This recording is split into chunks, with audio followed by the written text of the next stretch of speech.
ముందుగా విజ్ఞాన శాస్త్ర ప్రశ్నకి స్వాగతం. మన ప్రాచీన సాంప్రదాయాలను గుర్తు చేసుకుంటూ ఇప్పుడు ఒక చిన్న ప్రేరణ కలిగించే శ్రీరాముడి కథను హరికథ రూపంలో చెప్పుకుందాం. అందరూ ఒక్కసారిగా చెప్పండి, జై రమారమణ గోవిందో హరి.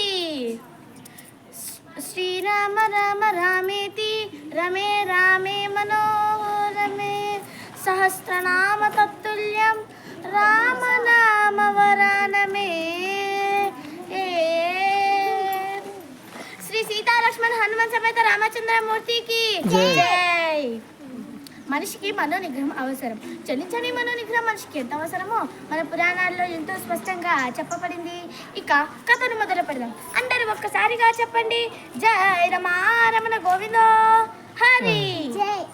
శ్రీరాముడు దండకారణ్యంలో సీతాలక్ష్మణులతో వనవాసం చేస్తుండగా అటుగా వెళ్తున్న రావణాసుడి చెల్లెలు శూర్పణఖ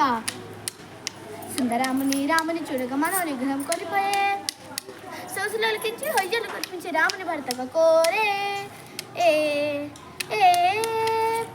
అప్పుడేం జరిగిందయ్యా అంటే, నీలమేఘ శ్యాముడు మనోనిగ్రహధీనుడు, నీలమేఘ శ్యాముడు మనోనిగ్రహధీనుడు, సకల గుణాభిరాముడు ఏకపత్తి సచీనుడు, సకల గుణాభిరాముడు ఏకపత్తి సచీనుడు.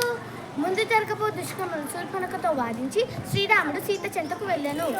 భక్తులారా, ఇప్పటిదాకా విన్న విషయాలను చిత్తశుద్ధితో ఆచరిస్తే ఆనందమే మహానందమే, ఈ ప్రపంచానికి మానవ జాతికి ఆనందమే. ధన్యవాదములు.